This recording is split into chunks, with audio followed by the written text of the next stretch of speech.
भक्तों, क्या आप जानते हैं कि साल 2026 का रक्षाबंधन आपके भाई के जीवन में एक भयंकर तूफान ला सकता है। जी हां, ये कोई सामान्य बात नहीं है। इस बार 27 और 28 अगस्त के बीच एक ऐसा भयानक भ्रम बन गया है जिसने बड़े बड़े ज्योतिषियों को भी गहरी सोच में डाल दिया है। भद्रा का एक ऐसा अशुभ साया इस बार मंडरा रहा है जो अगर आपने सही समय पर नहीं समझा तो रक्षा का यह पवित्र धागा विनाश का कारण बन सकता है। रावण की बहन ने भी भद्रा काल में ही अपने भाई को राखी बांधी थी और उसका परिणाम हम सब जानते हैं। रावण के पूरे साम्राज्य का विनाश हो गया था। शास्त्रों में स्पष्ट रूप से लिखा है कि भद्रा काल में बांधी गई राखी भाई की उम्र कम करती है और उसके जीवन में अचानक भयंकर दुर्भाग्य लाती है। लेकिन इस बार भद्रा का मायाजाल इतना ज्यादा उलझा हुआ है कि 90% लोग अनजाने में गलत समय पर ही राखी बांधने वाले हैं। मैं आपको आज वह एक गुप्त रहस्य बताऊंगा, वह एक सटीक और अत्यंत शुभ मुहूर्त बताऊंगा जो बहुत ही कम समय के लिए है। अगर उस विशेष समय में राखी नहीं बांधी गई तो इस साल का रक्षाबंधन पूरी तरह से प्रभावहीन रह जाएगा। वह रहस्य क्या है और वह सबसे शुभ समय कौन सा है, वह सबसे शुभ समय कौन सा है, ये मैं आपको आगे बताऊंगा। लेकिन उससे पहले हमें यह समझना होगा कि 27 और 28 अगस्त का यह खतरनाक खेल आखिर है क्या। 27 अगस्त को पूर्णिमा तिथि शुरू तो हो रही है, लेकिन उसके साथ ही एक बहुत बड़ी और भयानक शक्ति जागृत हो रही है जिसे हम भद्रा कहते हैं। कुछ लोग कह रहे हैं कि 27 अगस्त की रात को भद्रा समाप्त होने के बाद राखी बांध लेनी चाहिए, लेकिन रुकिए, यह सबसे बड़ी गलती हो सकती है। हमारे प्राचीन वेदों और पुराणों के अनुसार रात के समय, विशेषकर मध्य रात्रि में राखी बांधना पूर्ण रूप से वर्जित है। रात का अंधेरा नकारात्मक शक्तियों का समय होता है और ऐसे समय में रक्षा सूत्र बांधना उस धागे में बुरी शक्तियों को आमंत्रित कर सकता है।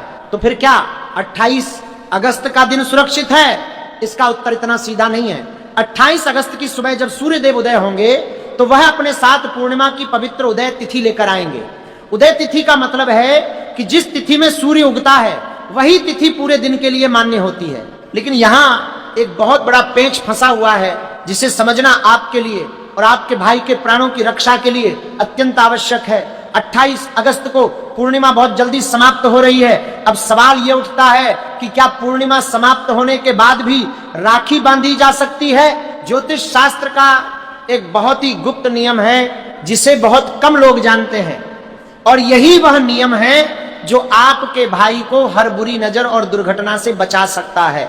इस नियम के बारे में मैं आपको बस थोड़ी ही देर में बताने वाला हूं, लेकिन पहले भद्रा की उस क्रूर वास्तविकता को समझ लीजिए जिससे आपको अपने भाई को बचाना है। भद्रा सूर्य देव की पुत्री और शनि देव की सगी बहन है। जब भद्रा का जन्म हुआ था तो वह पूरे ब्रह्मांड को निगलने के लिए दौड़ पड़ी थी।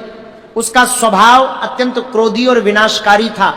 देवताओं के अनुरोध पर भगवान ब्रह्मा ने भद्रा को समय के एक विशेष हिस्से में स्थान दिया और यह श्राप दिया कि जो भी व्यक्ति भद्रा के समय में कोई भी शुभ कार्य करेगा उसका कभी भला नहीं होगा, उसे सिर्फ और सिर्फ पीड़ा ही मिलेगी। यही कारण है कि भद्रा के समय राखी बांधना भाई को साक्षात मृत्यु के मुंह में धकेलने जैसा है। आपको यह सुनकर थोड़ा डर लग सकता है, लेकिन मेरा उद्देश्य आपको डराना नहीं है, बल्कि आपको उस भयंकर भूल से बचाना है जो जाने अनजाने में अक्सर हो जाती है।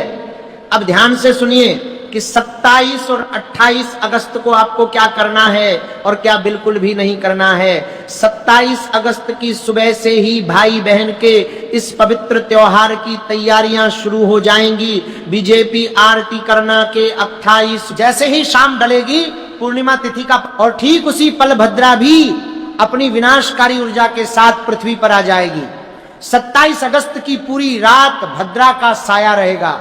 इस दौरान आपको गलती से भी राखी को हाथ नहीं लगाना है, उसे भगवान के मंदिर में सुरक्षित रख देना है।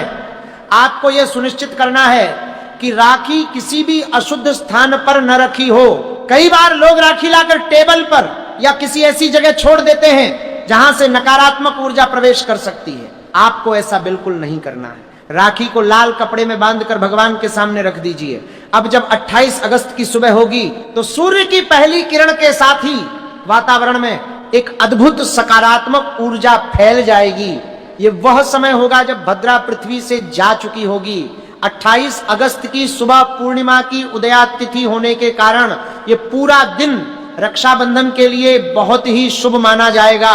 लेकिन जैसा कि मैंने आपको शुरुआत में एक बहुत बड़े रहस्य के बारे में बताया था, वह रहस्य अब मैं खोलने जा रहा हूं। 28 अगस्त को भले ही पूर्णिमा जल्दी समाप्त हो रही हो, लेकिन उदया तिथि के प्रभाव के कारण आप सुबह से लेकर दोपहर तक राखी बांध सकते हैं। लेकिन इसमें भी एक सबसे शक्तिशाली और चमत्कारिक समय है। जब आप अपने भाई की कलाई पर रक्षा सूत्र बांधती हैं तो वह सिर्फ एक धागा नहीं होता, वह एक शक्तिशाली कवच बन जाता है।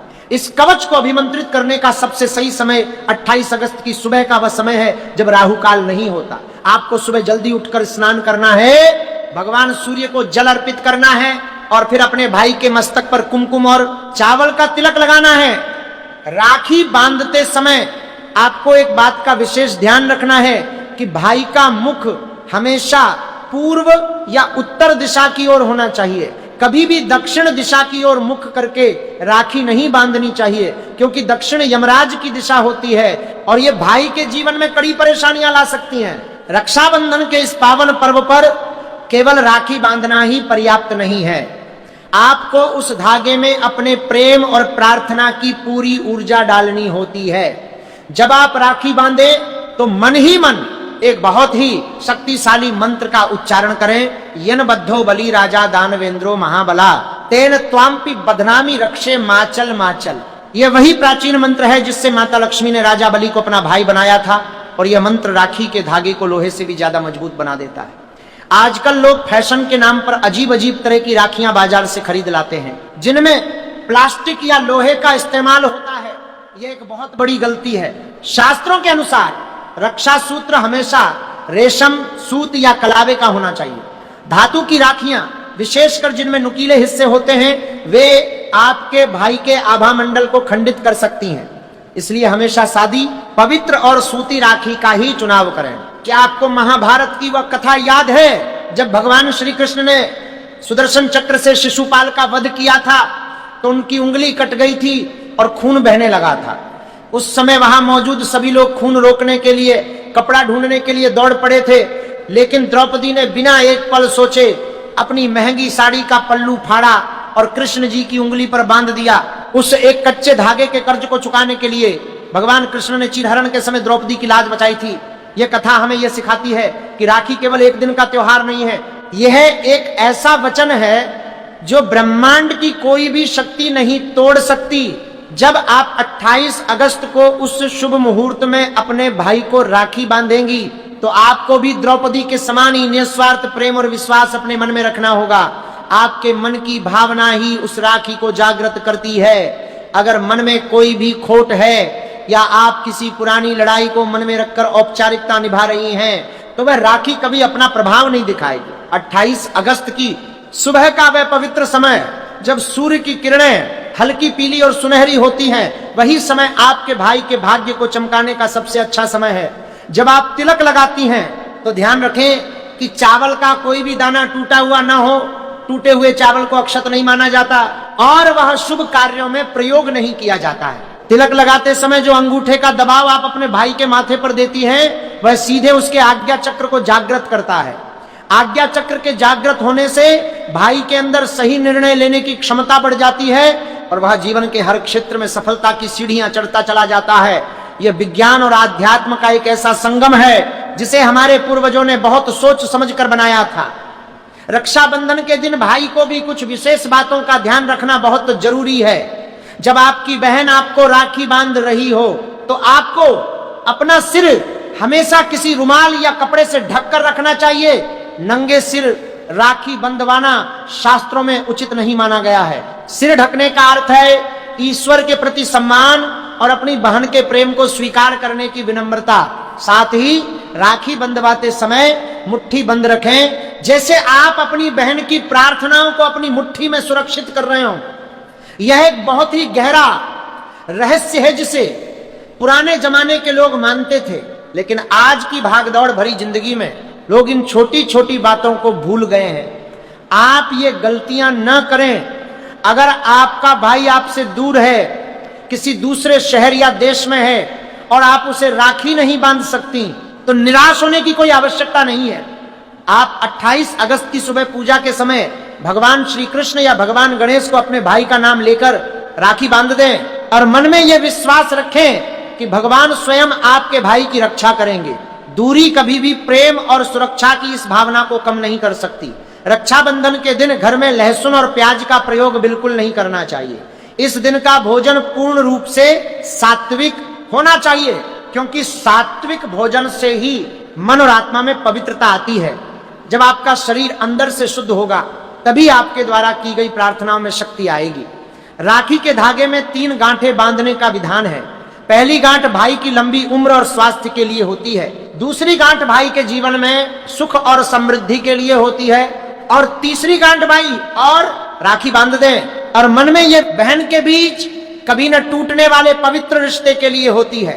इसलिए जब भी आप राखी बांधें तो 3 गांठें ही बांधें, न इससे कम और न इससे ज्यादा। यह 3 गांठें ब्रह्मा, विष्णु और महेश का प्रतीक मानी जाती हैं, जो आपके भाई को हर दिशा से सुरक्षित रखती हैं। इस बार का रक्षाबंधन कई मायनों में बहुत ही खास होने वाला है, क्योंकि ग्रहों की स्थिति कुछ इस प्रकार बन रही है कि जो भी बहन पूरे विधि विधान से बिना कोई गलती किए सही मुहूर्त में अपने भाई को राखी बांधेगी, उसके भाई के जीवन से सालों पुरानी परेशानियां अचानक से गायब हो जाएंगी।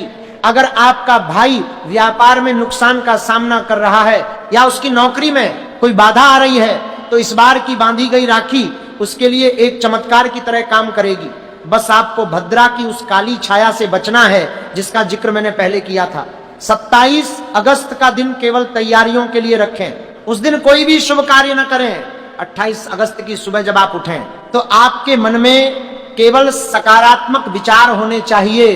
क्रोध, ईर्ष्या या किसी भी प्रकार की नकारात्मकता को अपने मन में स्थान न दें। स्नान करने के जल में थोड़ा सा गंगा जल अवश्य मिलाएं। इससे आपका शरीर और मन दोनों पवित्र हो जाएंगे। राखी की थाली सजाते समय उसमें कुमकुम, अक्षत, दीपक, मिठाई और कुछ ताजे फूल जरूर रखें। दीपक प्रज्वलित करने के बाद ही राखी बांधने की प्रक्रिया शुरू करें। दीपक की लौ इस बात का प्रतीक है कि आपके भाई के जीवन से सारा अंधकार दूर हो जाए और प्रकाश ही प्रकाश हो। मैं आशा करता हूं कि अब आपके मन में 27 और 28 अगस्त को लेकर कोई भी भ्रम नहीं बचा होगा। सारी स्थितियां शीशे की तरह साफ हो चुकी हैं। आपको भद्रा के समय राखी नहीं बांधनी है और 28 अगस्त को ही खुशी खुशी इस त्योहार को मनाना है। आपकी एक छोटी सी समझदारी आपके भाई के पूरे जीवन को सुरक्षित कर सकती है। रक्षाबंधन का यह पर्व हम सभी के लिए बहुत महत्वपूर्ण है। इसे किसी भी प्रकार की शंका या भ्रम के साथ नहीं मनाना चाहिए। जब आप सही समय और सही विधि से यह कार्य करेंगे तो आपको स्वयं इसके चमत्कारिक परिणाम देखने को मिलेंगे। यह ब्रह्मांड ऊर्जा पर काम करता है और जब आप सही समय पर सही ऊर्जा का आवाहन करते हैं तो कोई भी बुरी शक्ति आपका या आपके परिवार का कुछ नहीं बिगाड़ सकती। जब आप 28 अगस्त को अपने भाई को राखी बांध लें तो उसे मिठाई जरूर खिलाएं, लेकिन एक बात याद रखें, मिठाई कभी भी बहुत ज्यादा गर्म या तीखी नहीं होनी चाहिए। सात्विक मिठाई का ही प्रयोग करें। आपका भाई जब आपको उपहार दे तो उस उपहार को केवल एक वस्तु न समझें, बल्कि उसे भगवान का आशीर्वाद मानकर स्वीकार करें। ये रक्षाबंधन आपके और आपके भाई के जीवन में सुख, शांति और अनंत समृद्धि लेकर आए। इसी कामना के साथ आपको इस पवित्र त्योहार की तैयारियां शुरू कर देनी चाहिए। ध्यान रहे, जो रहस्य मैंने आपको बताए हैं उनका पूरी तरह से पालन करना है, तभी आपके भाई पर आया हुआ हर संकट दूर होगा और वह जीवन के हर मार्ग पर सुरक्षित रहेगा।